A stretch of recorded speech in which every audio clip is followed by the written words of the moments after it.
Was it his signing? Hey. But of course, the reason why I bring it up is because Arsenal did indeed play a game today, 4-0 within the first 40 minutes. Eze was a player that was a standout in that. Norgard is someone else that stood up.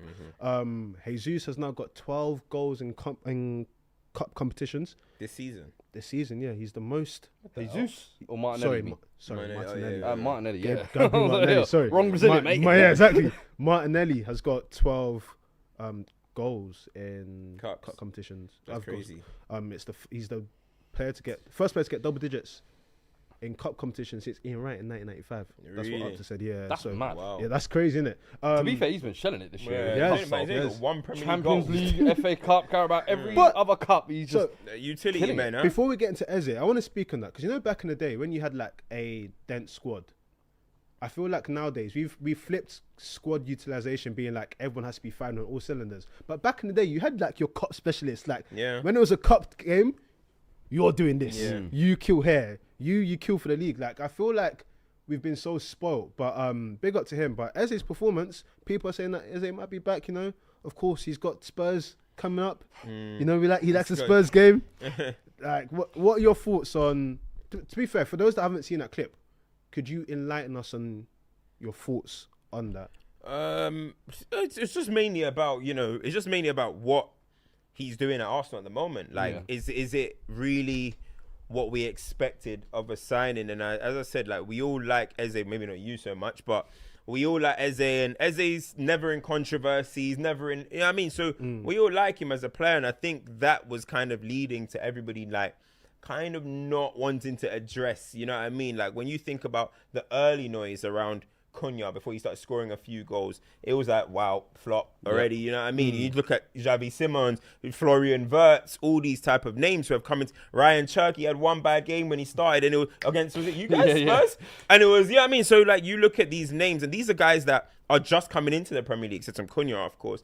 So I was like, let's not, because we like Eze, just ignore that. It hasn't, I'm not trying to be pun intended, but it hasn't worked out at the moment. And that was just it, really, and a lot of people have their different reasons. Is it Mikel Arteta's fault? Is it his fault?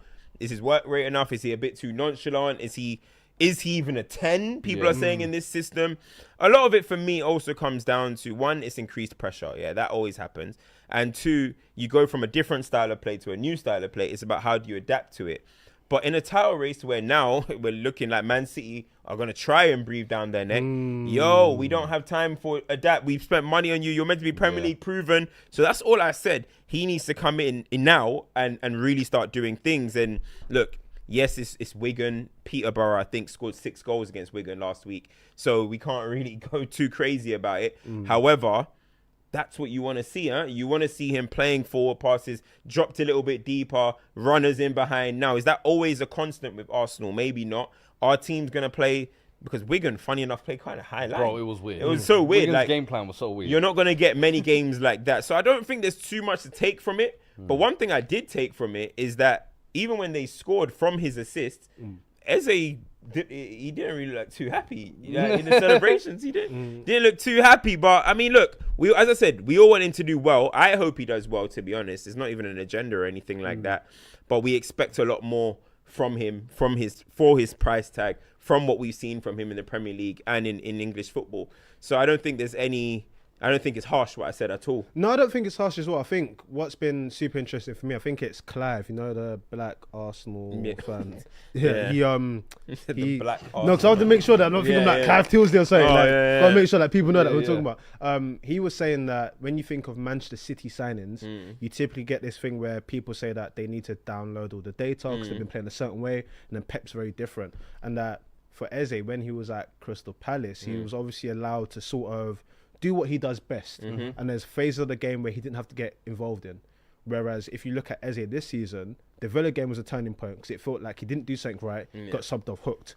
The game before this game, it felt like the same thing again. Didn't do what needed to do, got hooked. And it's like he's having to learn in real time. And it's harder to, point that Clive made that I really liked was, it's harder to learn when you're grown than when you're young. Yeah, if you've been playing this way and you're like, what? Don't new tricks. So like, and that's where it's interesting because you had Ethan Ranieri, who was young, but he felt like he was getting the same treatment. It was like he had a few starts. Then when he wasn't doing certain things, he was no longer in the fold. So I understand the pressure of being a big signing and having to deliver.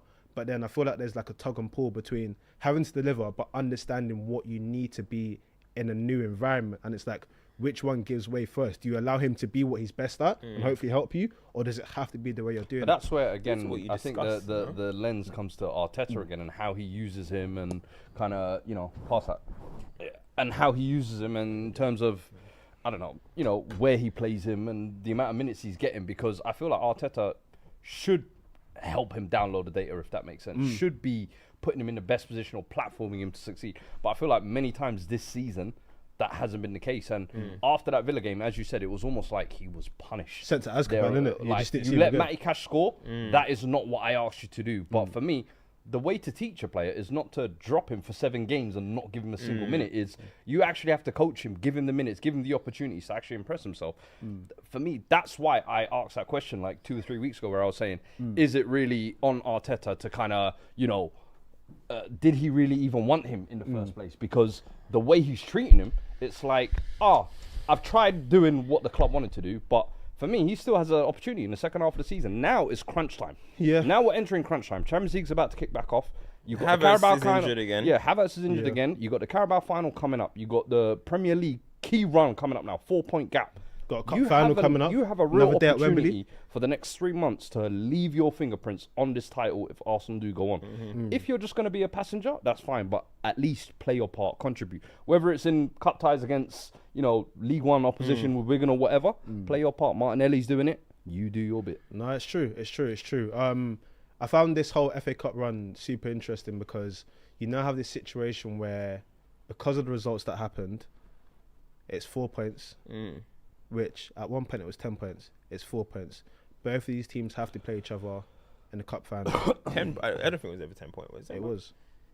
Arsenal 10 points clear of Man City. Yeah. Remember, Man City were far away. Yes. It was 9 maybe at most. 9 or 10. It was. Anyway. I'm sure at one point it was 10. All right. Now it's down to 4. They have to play each other. They're playing each other in the cup final. Things are getting interesting, and now it's going to be about who's really coming to the fire. We say every single year on this podcast that City always have like a runner, a late runner, like Gundogan or someone like that. Now it's looking like, who can it be? Foden got hooked. Is it Semenyo? Arsenal, can they have someone that can bubble up? It's intriguing. But I mean, another token point that popped up was Spurs, of course. New manager. First and foremost, before the new manager, let's talk about the sacking. Hey, a long overdue. One of the best days of my life. Can't lie to you. It was a beautiful day. I mean, what is there to say? I think he was a dead man walking for months, pretty much. The fact that it took them this long and they waited till after the window to sack him is kind of the more shocking bit.